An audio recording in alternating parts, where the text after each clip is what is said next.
Vamos lá, vamos ver as condições sociais então. Quais são as condições de trabalho na fábrica? Horríveis, tá? Então a gente tem jornadas de trabalho de 12 a 16 horas. Nossa, é horrível, né? Trabalho o dia todo praticamente, chega em casa, come, dorme e volta a trabalhar, né? A gente tem insalubridade, ou seja, tudo sujo, horrível, né? Cheio de rato, cheio de sujeira, cheio de doença. A gente tem o governo repreendendo o ócio, então tu não pode fazer corpo mole, porque senão tu vai ser punido. A gente tem trabalho de infantil e de gestantes, né? Mulheres trabalhando em condições paupérrimas, né? E a gente tem aí condição de insalubridade para gestantes, o que é péssimo, né? De todos os pontos de vista, seja econômico, seja social e principalmente social. E a gente tem crianças trabalhando, né? Desde seus, sei lá, 8 anos de idade, tu já tá lá na fábrica fazendo coisa muito idiota. Então, pra gente ver como a relação de trabalho ela modificou, né, totalmente na Europa, né? As coisas são muito mais rápidas, então tu já tem que começar a trabalhar mais rápido para ter mais uma pessoa na família produzindo, porque o salário é muito baixíssimo, então tu tem que colocar o teu filho, então tu vai produzir mais filho, para o teu filho conseguir, né, trabalhar junto para poder ter mais dinheiro, para poder comprar mais comida, porque a tua família agora tá gigante e agora tu tem que comprar cada vez mais comida. É muita loucura, né? Uma condição social horrível na Europa, né? Na verdade, na Inglaterra, né? Inicialmente, depois a gente vai ter uma difusão da industrialização que eu vou fazer uma aula muito mais pra frente, tá? Mas enfim, condições sociais precárias, né? Tanto psicologicamente quanto corporalmente, né? Quanto biologicamente, né? Condições horríveis, tá, gente? E nos outros países, como é que foi a Revolução Industrial? Será que foi ao mesmo tempo? Vamos ver.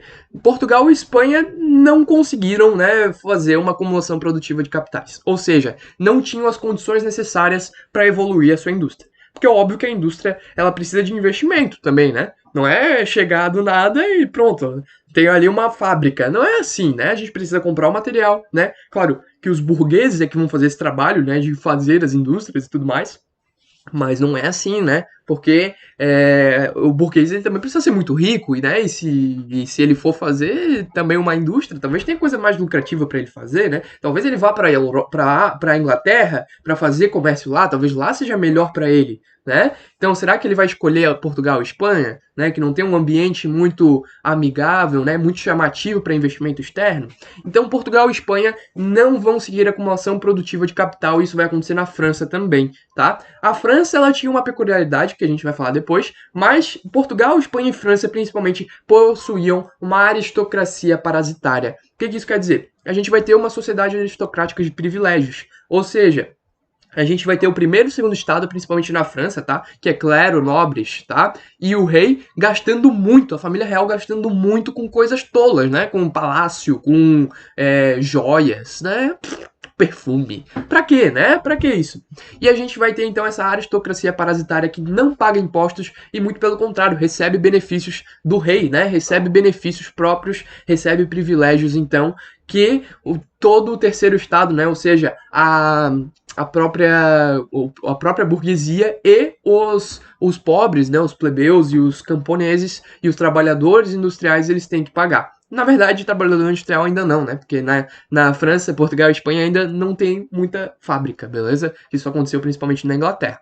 Na França, pelo menos, vai ter o colbertismo, né? Na época do Luís XIV, a gente vai ter aí, né, o Colbert, que era o ministro da Economia, que ele vai fazer, né, uma política econômica de fábricas manufatureiras, não é bem maquinofatura, tá? Ainda não tem tanta máquina assim, mas eles vão fazer artigos de luxo para vender para a aristocracia. Então, pelo menos eles foram espertos, acharam um nicho de mercado, né? Acharam uma seção de mercado que eles podem vender, né, produtos de luxo.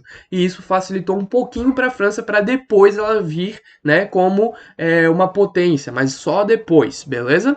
Então a França vai ter aí um déficit um pouco menor que Portugal e Espanha por conta do colbertismo. Mas ainda assim, tá uma desgraça na França, porque a gente tem a sociedade aristocrática de privilégios, né? E a gente vai sim ter uma pobreza em determinado momento que vai levar à Revolução Francesa, mas isso é tema de uma próxima aula. Beleza? Vamos continuar, só tem mais um slide que a gente entender, em suma, quais foram as consequências da Revolução Industrial. Vamos lá.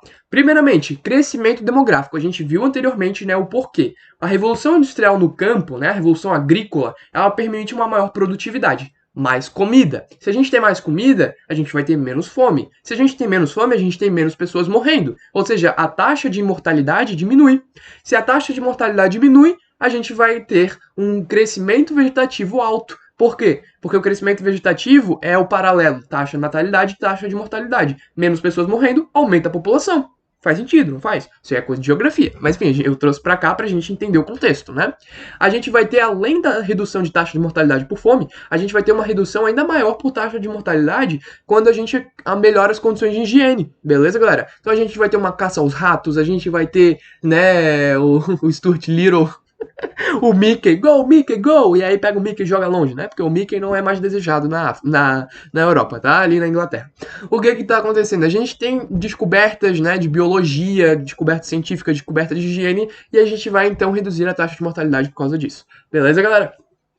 O que que vai acontecer? A gente vai ter aí também consequências dos enclosures, né? Os enclosures, que eu falei pra vocês que são cercamentos expulsando os camponeses e cercando essas terras, né? Eu vou pausar o vídeo porque veio o carro de som desgraçado. Eu acho muito engraçado que é o é o carro vendendo pinhão e ele vem com uma música super eletrônica, tá ligado? Ah, vem cá pra balada comer pinhão. Ah, super coerente. Mas tá, vamos. Desculpa, tá, gente? Mas enfim, é o carro do pinhão estragando a aula aqui.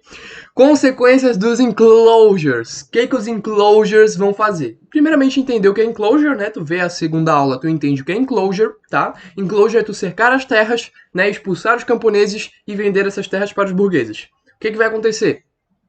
A gente vai ter esses burgueses fazendo pecuária intensiva, porque as terras dos burgueses são menores, né, do que aqueles open fields gigantes que tinham antes. Então a gente tem uma pecuária intensiva. A gente vai aglutinar o gado num espaço cada vez menor, né? E a gente vai ter aí também rotação de culturas e adubagem. A gente tem que aproveitar melhor essa terra. Então a gente vai produzir técnicas, né? Essas técnicas para a gente melhorar a produção. Então a gente vai ter a rotação de culturas e adubagem. Tá? Além disso, a gente vai ter também campo de máquina de semear, a gente vai ter máquina de colher, vai ter vários tipos de máquina para melhorar essa produção.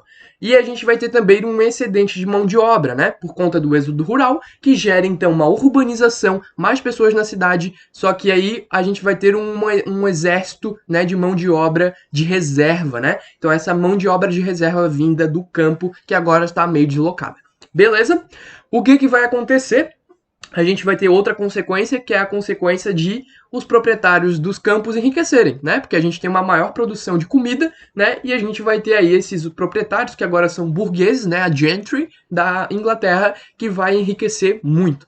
A gente vai ter uma diminuição de importações, porque a Inglaterra está fazendo muita comida num espaço menor, com maior velocidade e produtividade, então a gente vai diminuir a importação de comida. A gente vai diminuir a importação de produtos primários, porque a gente achou ferro e carvão Meu Deus, por que eu tô com a África na cabeça? Com Inglaterra.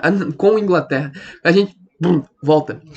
A gente vai diminuir a importação de produtos primários como ferro e carvão, porque a gente achou ferro e carvão na Inglaterra, tá? A gente vai substituir lã por algodão, por quê? Porque demora muito mais tu tirar a lã da ovelha do que se tu plantar o algodão, que é mais rápido, mais produtivo, tu pode plantar mais, então eles vão acabar substituindo a malha de lã por malha de algodão, o que, nossa, gente, vai aumentar exponencialmente a produção, tá? Pô, reparem que foi assim, dentro do nada subiu, né, loucamente. Pera aí que voltou o carro de som de graça. Desculpa gritar. Vamos lá. Então a gente vai substituir essa malha de lã pela malha de algodão, que ela é mais fácil de produzir e ela fica pronta mais rápido, tá? Além disso, ela é melhor de passar nas máquinas, né? Então unir o útil ao agradável. A gente vai ter aí também a principal consequência social, que eu já falei no primeiro vídeo, mas eu vou reforçar aqui, que é a formação de uma sociedade de classes. Que classes, Bruno? A gente vai ter agora o rei, o clero... Não. A gente vai ter uma classe industrial, né? Duas classes industriais, que é a burguesia e o proletariado. Essa teoria, ela avança melhor no século XIX. Só que eu já vou trazer ela aqui, porque quando os teóricos dessa teoria vierem no século XIX, eles vão se referenciar principalmente a essa época que a gente está vendo agora, tá? Que nasceu aqui essa situação. Então, nasce aqui esse conceito de burguesia e proletariado. Na verdade, não um conceito, mas o caso concreto em si, né? Nasce aqui a situação de burguesia e proletariado, tá? Então a gente tem uma pessoa que controla os meios de produção e até a gente tem as pessoas que a única coisa que elas podem vender é a própria capacidade de trabalho, que é o proletariado. Pessoas, né, pobres que têm que trabalhar nas fábricas, trabalhar para os donos, né, dessas fábricas que são os burgueses, beleza? Então a gente tem aqui a finalização do nosso assunto, beleza, galera? De Revolução Industrial, espero que tenha ajudado, espero que tenham gostado, né? Curte, compartilha pros amiguinhos se quiser, né? Pra dizer, essa aula tá legal, tá muito horrível, vem cá dar hate comigo, né? Vem cá xingar esse carinha comigo. Mas curte aí, compartilha com os colegas, traz mais gente aí pra estudar conosco, né? Qualquer dúvida me chama, né? Pode chamar lá, Bruno, tô com dúvida, não sei o que, Bruno, não aguento mais ver tua cara, pode falar também, tamo aí pra isso, né? Pode fazer sugestão, não gosto muito desse tipo de aula, né? Pode fazer assim, pode trazer uma musiquinha, pode dar uma sugestão aí que eu acato as sugestões, beleza? E é isso, espero que tenham ajudado, espero que tenham gostado e vejo vocês numa próxima oportunidade. Valeu!